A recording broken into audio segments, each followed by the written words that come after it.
복된 하루 보내셨죠? 안녕하세요. 특세로 가는 밤 1월 7일 목요일입니다. 오늘 특세 말씀 가족과 공동체와 함께 기억하며 마음에 새기는 시간. 오늘 본문은 히브리서 11장 34절 35절입니다. 제가 대표로 읽겠습니다. 히브리서 11장 34절 35절. 불의 세력을 멸하기도 하며 칼날을 피하기도 하며 연약한 가운데서 강하게 되기도 하며 전쟁에 용감하게 되어 이방 사람들의 진을 물리치기도 하며 여자들은 자기의 죽은 자들을 부활로 받아들이기도 하며 또 어떤 이들은 더 좋은 부활을 얻고자 하여 심한 고문을 받되 구차히 풀려나기를 원하지 아니하였으며. 아멘. 우리는 2021년을 살아갑니다. 그리고 우리 인생에 남은 많은 시간들이 있습니다. 이 생을 어떻게 살아가야 될지를 우리가 말씀을 통해서 조명받고 있는데요.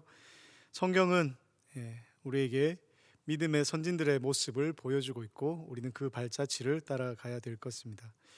오늘 34절 말씀을 보시면 환난과 핍박이 있었습니다. 환난과 핍박이 있었는데 그런데 핍박은 오히려 복음을 꽃 피웠습니다. 편안함이 교회를 위기 가운데 몰았고요. 핍박이 복음을 꽃 피웠습니다. 기독교 역사를 보면은 콘스탄틴이 AD 313년에 기독교를 공인한 이전과 이후가 참 많이 큰 차이를 보이게 되었죠. 믿음은 우회로를 찾는 것이 아니라 직진이며 전진인 것입니다. 핍박이 오고 환난이 있을 그때에 오히려 복음으로 승리하는 것이죠. 믿음의 특징을 몇 가지 우리가 함께 같이 살펴봤는데요. 믿음의 특징 첫 번째는 수동적인 삶이 아니라 적극적이고 능동적인 삶을 살게 한다는 것입니다. 믿음이 들어가면 사람을 적극적으로 긍정적으로 변화시키는 것이죠. 어떤 일들과 어떤 당면한 문제들 가운데 소망과 가능성을 찾아내는 것이 그리스도인인데요.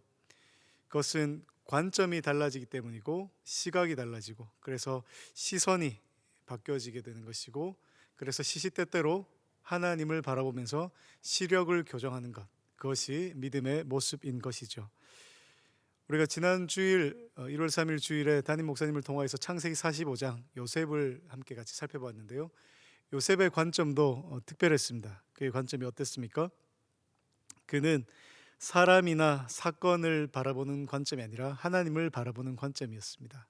그 관점으로 삶을 해석해냄으로 말미암아 그는 믿음으로 승리할 수 있었죠. 믿음이 들어가면 천성도 바뀝니다. 믿음이 들어가면 본성도 바뀌는 것이죠. 성향상 비관적이고 비판적인 사람들이 있습니다. 그런데 믿음이 들어가면 믿음은 액티베이트, 활성화되어서 우리의 삶을 변화시키죠. 활동적으로 또 부지런하게 만드는 것이 믿음입니다. 게으를 수 없는 것이죠. 왜냐하면 두 개의 나라를 살기 때문입니다. 이 땅의 나라를 살고 하나님의 나라를 우리가 동시에 살기 때문에 이 땅과 하늘의 시민으로서 두 나라의 시민으로 살기에 더 부지런하게 살게 되는 것이죠. 그래서 새벽을 깨우리로다, 담임 목사님이 좋아하시는 표현 시편 57편 8절 그리고 108편 2절에 나오는데요. 내가 새벽을 깨우리로다. 새벽보다 먼저 깨어나서 새벽을 일어나라 깨우는 것이죠. 그렇게 이 부지런한 믿음의 삶은 믿음 생활뿐만 아니라 가정생활, 직장생활에서도 실천되어지게 됩니다. 믿음의 사람은 열정으로 사명을 따라서 달려가는 사람인 것이죠. 믿음의 사람은 능동적이고 적극적인 삶을 살 뿐만 아니라 두 번째로 장애물을 뚫고 통과하는 사람입니다. 우리 믿음의 가장 큰 장애물은 무엇입니까? 그것은 두려움입니다. 두려움. 그렇게 성경은 진단을 하고 있습니다. 대표적인 사건으로 담임 목사님께서 엘라 골짜기에 이 다윗과 이스라엘 사람들 그리고 또 이 블레셋과 골리앗을 이렇게 대조하는 모습을 보여주었는데요. 양진영을 메우고 있는 것은 두려움이었습니다. 다윗에겐 정보가 없었습니다. 그런데 그는 하나님의 약속이라는 확실한 정보를 가지고 있었습니다. 전쟁에 대한, 상대에 대한, 또 아군에 대한 전술에 대한 정보는 없었지만 그는 하나님에 대한 정보를 가지고 두려움을 극복할 수 있었죠. 모든 믿음의 선진들은 두려움을 걷어낸 사람들이었습니다. 오늘날 두려움에 기인된 많은 신경성 질환들이 있죠. 또 지구촌은 코로나로 인한 두려움이 팽배해져 있습니다. 그래서 어떤 사람은 아무것도 하지 못하는 위축 속에 놓여 있는데요. 조심하는 것과 두려워하는 것은 천양지차입니다. 세상은 두려움을 조장합니다. 권력자들이 두려움을 조장하고 광고가 두려움을 조장하고 그렇게 해서 이득을 취하려고 하는 것이죠. 두려움을 이용한. 그리고 마귀도 두려움을 통해서 하나님의 백성들을 빼앗고자 하는 그러한 노력을 취하고 있습니다. 그래서 마귀는 우는 사자처럼 삼킬 자를 두루 찾고 있죠. 울면서 두려움을 주고 있습니다. 그러나 디모데후서 1장 7절은 말씀합니다. 하나님이 우리에게 주신 것은 두려워하는 마음이 아니요 오직 능력과 사랑과 절제하는 마음이니. 주님은 우리에게 능력과 사랑과 절제하는 마음을 줍니다. 두려움을 주는 것은 세상이 주는 것이고 마귀가 사탄이 주는 것이죠. 그래서 우리는 이것들을 허이 쫓아낼 필요가 있습니다. 두려움을 이기는 방법은 관점을 달리하는 것입니다. 우리에게 찾아오는 두려움이 있을 때 관점을 달리하는. 그래서 두려움에 대한 이해가 필요한데요. 담임 목사님 표현으로 두려움은 착시현상이다 하고 있습니다. 굉장히 참 멋있는 표현인 것 같습니다. 두려움은 착시현상인 것이죠. 두려움은 우리 안에 빚어내는 감정일 뿐인 것이죠. 실체가 아니라 감정일 뿐인 것입니다. 가나안 정탐꾼 12명이 있었습니다. 10명과 또 여호수아 갈렙. 이 두 그룹은 관점이 서로 달랐습니다. 여호수아 갈렙은 두려움이 없었습니다. 왜냐하면 하나님의 약속을 붙잡았기 때문입니다. 두려움을 붙잡은 자들과 하나님의 약속을 붙잡은 자들은 그들의 관점이 어떤 결과를 낳습니까? 이들은 광야에서 멸망하게 되고 여호수아 갈렙은 하나님의 약속의 땅을 밟게 되는 그러한 은혜가 있었습니다. 다윗도 골리앗의 실체를 정확히 보았습니다. 골리앗의 포장지에 속지 않았습니다. 참 멋있는 표현, 재밌는 표현인데요. 비대증에 걸린이라는 표현을 쓰셨는데 비대증에 걸린 환자를 보는 것이죠. 다윗은 골리앗이 굉장히 너무 큰 거죠. 일반적이지 않은 쟤는 비대증 걸린 환자라고 보고 상대를 제압하는 기지가 있었습니다. 다윗에게는. 그것은 왜냐하면 비대증 걸려서 잘못 큰 애가 아니라 진짜로 크신 정말로 크신 하나님을 배웠고 살아왔기 때문에 다윗은 두렵지 않았습니다. 실체를 정확히 보는 관점이 있었습니다. 히브리서 11장 27절에 모세도 그랬죠. 믿음으로 왕의 노함을 무서워하지 아니하고 바로의 허상에 속지 않고 하나님의 실체를 보았습니다. 그렇게 믿음은 관점이고 구분해내는 능력인 것이죠. 오늘 저와 여러분 삶의 가장 큰 두려움은 무엇입니까? 어떤 것이 저와 여러분을 두렵게 합니까? 차가워진 날씨처럼 오늘 새벽에 눈이 왔었죠. 이 추운 날씨가 우리의 몸과 영혼을 더 그렇게 오그라들게 하는 시간들인데요. 하지만 우리는 믿음으로 정면 승부해야 됩니다. 의기소침하고 주눅들 것이 아니라 정말 우리를 힘들게 하고 어렵게 하는 것은 이 세상과 세상의 것들이 아닌 것이죠. 우리는 믿음의 극복, 관점을 변화시켜야 합니다. 생각을 바꿔야 합니다. 믿음의 삶을 살기 위해서는 이 관점을 바꿔야 되는 것이죠. 우리가 가져야 될 그 믿음의 자리에 두려움이 와서 앉아버리면 이 믿음은 실종되어지게 됩니다. 우리 믿음의 선진들도 두려움을 이겨내며 오히려 두려움을 갖지 않으며 이 모든 일들을 감당해 내었습니다. 두려움이 있는데요. 두려움 중에 가장 큰 두려움은 뭐라 해도 생명에 대한 두려움입니다. 곧 죽음에 대한 두려움이죠. 모든 사람은 다 죽음을 두려워합니다. 죽음을 두려워하기 때문에 노후를 준비하고 그리고 여러 가지 것들을 기대합니다. 자식 농사를 잘 지으려고 하고 건강을 부지런히 살피고 여러 가지 자금들 마련하지만 이 모든 것들은 죽음의 순간 앞에서 우리를 배신합니다. 아무도 우리를 도와주지 않죠. 어떤 금은 보화도 우리가 잘 키워놓은 자식들도 우리의 죽음 앞에서 아무도 책임져 주지 못합니다. 우리의 죽음과 죽음 이후를 책임져 줄 수 있는 유일한 분은 죽음을 이기고 승리하신 예수 그리스도밖에 없는 것을 우리는 성경을 통해서 분명하게 알 수 있습니다. 고린도전서 15장 55절입니다. 사망아 너의 승리가 어디 있느냐? 사망아 내가 쏘는 것이 어디 있느냐?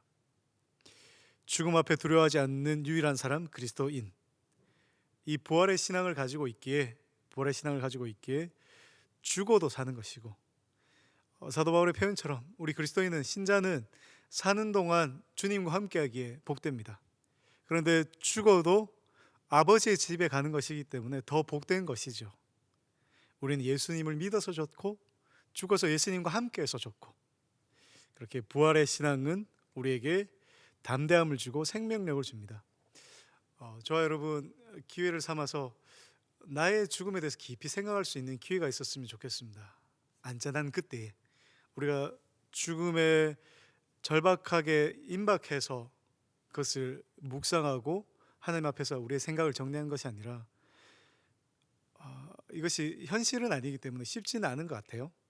그런데 죽음 앞에서 우리 자신을 내몰아놓고 내가 이 죽음을 어떻게 받아들이고 있는지, 내가 생명을 어떻게 인지하고 있는지를 생각하면서 하나님 앞에서 죽음과 나와의 관계를 잘 설정하고, 그래서 이 죽음이 아무것도 아님을 기억하고 하나님을 인지하면서 하나님 앞에 살아가는 우리 자신이 되어야 될 것입니다.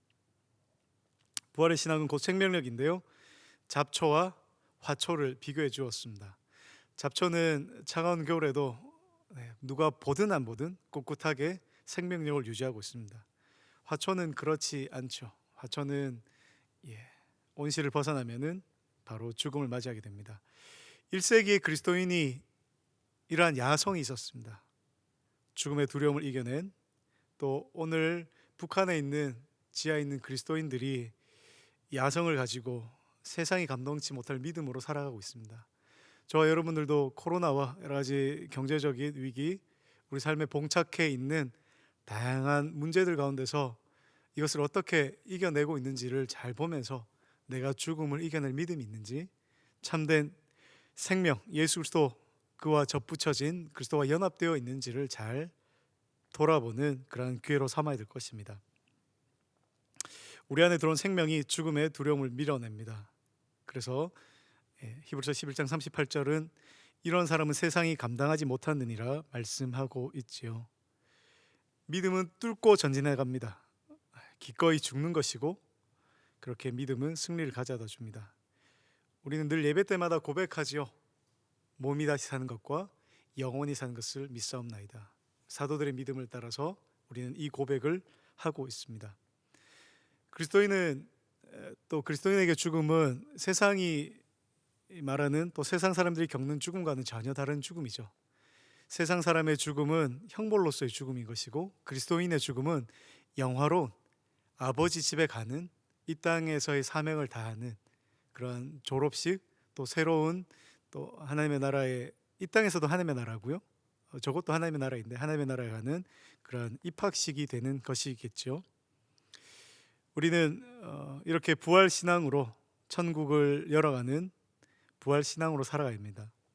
이 믿음이, 이 부활 소망이, 부활 신앙이 우리의 삶을, 일상에서의 태도를 변화시킵니다. 그래서 우리는 때를 얻든지 못 얻든지 이 땅의 것들을 추구하는 것이 아니라 복음으로 심는, 복음을 전하는 자들이 되어야 될 것입니다. 우리는 복음을 전할 때에도 안 될 이유를 찾는 것이 아니라 가능성을 엿보는 것이죠. 1%의 가능성이 있다면 충분히 뚫고 들어갈 수 있습니다. 100%의 불가능이 놓여 있더라도 무에서 유를 창조하시는 우리 창조주께서 함께 하시기 때문에 복음은 언제든지 전진하고 뚫어내는 것이죠. 그것을 우리가 믿느냐, 이 복음에 편승하느냐가 관건일 것입니다. 우리는 코로나 팬데믹을 통해서 믿음을 자기 점검할 수 있는, 시험해 볼 수 있는 기회를 얻었습니다. 우리는 믿음으로 삶에 반응해야 될 것입니다. 상황과 통계와 누적된 경험이 아니라 믿음으로 우리는 이것을 바라봐야 될 것입니다. 아무리 불가능해도 God will make a way, 길을 만드시는 주님을 우리는 바라봅니다. 이 주님을 바라볼 때 이 담을 허무는 여우가 있습니다. 마귀 사탄인데요, 이 능력도 없는 마귀는 계속 우리를 두려워하게 만듭니다. 두려워하게 만들고 의기소침하게 만들죠. 많은 부정적인 정보를 들려줍니다. 그래서 힘을 쫙쫙 빼죠. 그런데 이 마귀는 허상입니다. 아무것도 아닌데 nothing인데 그냥 겁만 주는 것이죠. 참된 믿음의 주님, 우리 주님을 바라볼 때 우리는 이겨낼 것입니다. 오늘날 한국교회에 대한 걱정이 많이 있습니다. 우리도 이 걱정을 하고 있습니다. 그런데 기독교 역사 2000년을 보면 어려움 가운데 참 무수한 핍박과 환난과 미혹이 있었습니다. 그런데 하나님께서 일하시기 때문에 기독교는 오늘날까지 하나님의 나라는 확장되고 있는 것이죠. 우리도 믿음으로 두려움 없이 전진해 나가야 될 것입니다. 기도로 성령 충만으로 나가면 하나님께서 역사를 써내려 가실 줄 믿습니다. 그렇게 초대교회처럼 순교의 각오로 예수 그리스도를 위해 생명을 바치는 그런 순교자적인 삶, 우리에게 요구되어지고 있습니다. 그것이 한국교회를 살리는 길이 것이죠. 우리 사랑하고 존경하는 원로 목사님도 목사님의 책 기도로 교회를 세워나가는 그 관련된 책 가운데서도 교회는 기도로 무릎으로 세워진다고 말씀해 주셨는데 그 근본 정신이 바로 순교 정신인 것 같습니다. 정말 자신을 바쳐서 하나님의 교회를 세우는, 그렇기 때문에 기도로 결사각오로 하나님을 붙잡는 순교의 신앙, 그렇게 주님 앞에서 내가 죽고 예수 그리스도로 살아가는 우리 모든 수영로교회 식구들 되시기를 주님의 이름으로 축복합니다.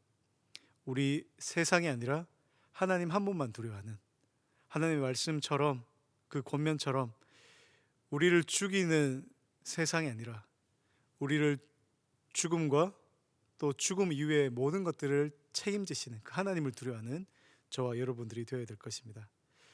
우리 오늘 말씀을 또 담임 목사님을 통해서 그렇게 믿음의 돌파력이라는 제목으로 말씀을 들었고요. 함께 말씀 이후에 찬송을 불렀습니다. 주의 길을 가리라는 찬양이었는데요. 가사를 제가 찬찬히 또 읽어드리겠습니다. 잘 들어보셔요. 비바람이 갈 길을 막아도 나는 가리 주의 길을 가리, 눈보라가 앞길을 가려도 나는 가리 주의 길을 가리, 이 길은 영광의 길, 이 길은 승리의 길, 나를 구원하신 주님이 십자가 지고 가신 길. 2절입니다. 험한 파도 앞길을 막아도 나는 가리 주의 길을 가리, 모진 비바람 앞길을 가려도 나는 가리 주의 길을 가리, 이 길은 고난의 길, 이 길은 생명의 길, 나를 구원하신 주님이 십자가 지고 가신 길.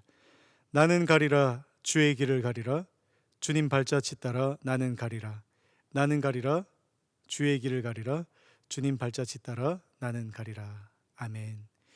그렇게 어떠한 것이 우리 앞길을 막더라도 믿음으로 돌파해내는, 예수 그리스도를 붙잡음으로 말미암아 모든 것들을 능히 이겨내는, 죽음조차도 이겨내는 믿음의 사람, 승리의 사람, 우리 소영로 교회 식구들 되시기를 주님의 이름으로 축원합니다.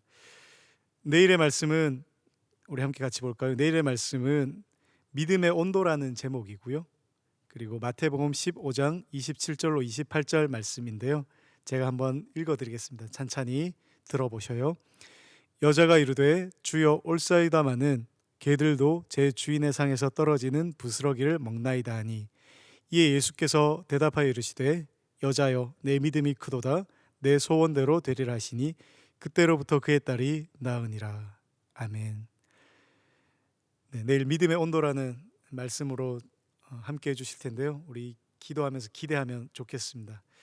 이 시간 또 여러분들 사랑하는 가족들과 함께 감사의 또 나눔을 하시고 또 축복의 시간을 가지시고, 또 우리 화면에 하단에 보시면은 오늘 퀴즈가 있습니다. 퀴즈 같이 푸시면서 또 응모하시면은 또 담임 목사님의 365 말씀 암송 또 선물을 받을 수가 있겠는데요. 그렇게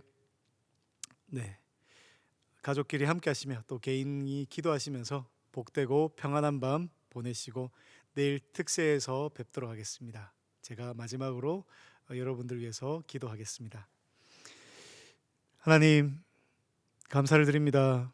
우리에게 믿음 주시고 또 좋은 교회 주셔서 우리 수영로교를 통하여서 주님을 바라보고 믿음으로 돌파할 수 있는 힘을 얻습니다.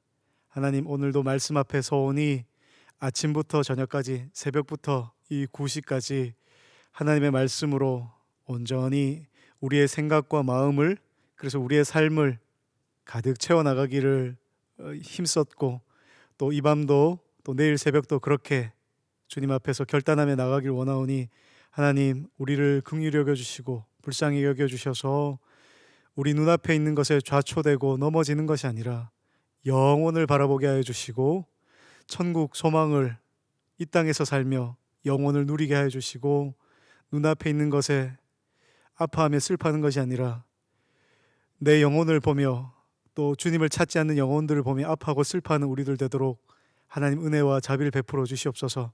우리 사랑하는 가족들을 붙잡아 주시고 함께 손잡고 기도하며 믿음으로 나갈 때 2021년 주님이 주시는 은혜와 감사가 충만하게 해주시고, 어렵고 힘들 때 함께 기도함으로 주님을 찬양하고 눈물로 주님께 마음을 토함으로 말미암아 너끈히 감당해내는 2021년 되게 해 주시옵소서. 그래서 우리 모든 믿음의 식구들이 함께 이 저녁의 가정의 모습처럼, 온가족 가정예배처럼, 온가족 특세처럼 2021년 송구 영신 예배 때 온 가족들이 함께 믿음의 사람들과 함께 모여서 하나님께 예배하며 나아갈 때에 참으로 많은 감사와 기쁨에 주님께서 함께 하신 그 많은 증거들로, 기념비들로 주님 앞에 올려드릴 수 있는 2021년 되도록 주님 붙잡아 주시옵소서. 우리 모든 식구들 이 밤도 생명과 평안을 함께 해주시고, 내일 새벽 특세 가운데 믿음의 온도가 온전히 올라가는, 예수 그리스도의 그 성령의 뜨거움까지 올라가는 믿음의 온도 되도록 우리 모든 믿음의 식구들 붙잡아 주시옵소서. 감사드립니다. 예수님 이름으로 기도드리옵나이다. 아멘. 함께 가족과 믿음의 시간 나누시고요, 일찍 주무시고 내일 새벽에 뵙겠습니다. 평안한 밤 되십시오.